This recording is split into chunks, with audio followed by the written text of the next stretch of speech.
Shivamogga DC ಕಚೇರಿ DC car ಜಪ್ತಿಗೆ ಬಂದಿದ್ದಾರೆ ರೈತರು. ವಕೀಲರು, ಕೋರ್ಟ್ ಅಮೀನರೊಂದಿಗೆ ಬಂದಿದ್ದಾರೆ ನಂಜಪ್ಪ.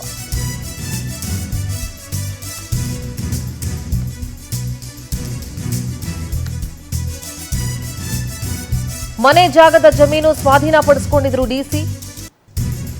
ಶಿವಮೊಗ್ಗ ಡಿಸಿ ಕಚೇರಿ ಹಾಗೂ ಡಿಸಿ ಕಾರ್ ಜಪ್ತಿಗೆ ರೈತ ಬಂದಿದ್ದಾರೆ. ಶಿವಮೊಗ್ಗದ ಹರಮಘಟ್ಟ ಗ್ರಾಮದ ದೊಡ್ಡಪುರ ಮನೆ ಜಾಗ ಇದು. 20 ವರ್ಷದ ಹಿಂದೆ 1 ಎಕರೆ ಸ್ವಾಧೀನಪಡಿಸಿಕೊಂಡಿದ್ರು ಡಿಸಿ. 95,88,283 ರೂಪಾಯಿ ಪರಿಹಾರ ಇನ್ನೂ ನೀಡಿಲ್ಲ ಅಂತ ಕೋರ್ಟ್ ಆದೇಶ ಇದೆ. ಕಚೇರಿ ಡಿಸಿ ಕಾರು ಜಪ್ತಿಗೆ ಆದೇಶ ಮಾಡಿದೆ ನ್ಯಾಯಾಲಯ. ಹಾಗೆ ಡಿಸಿ ಕಚೇರಿ ಮತ್ತು ಡಿಸಿ ಕಾರನ್ನ ಜಪ್ತಿಗೆ ಬಂದಿದ್ದಾರೆ ರೈತರು.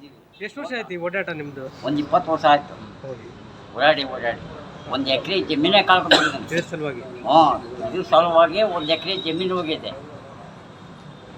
ವಯಸ್ಸಾಯ್ತು ಇನ್ನೇನು ಅದಕ್ಕೆ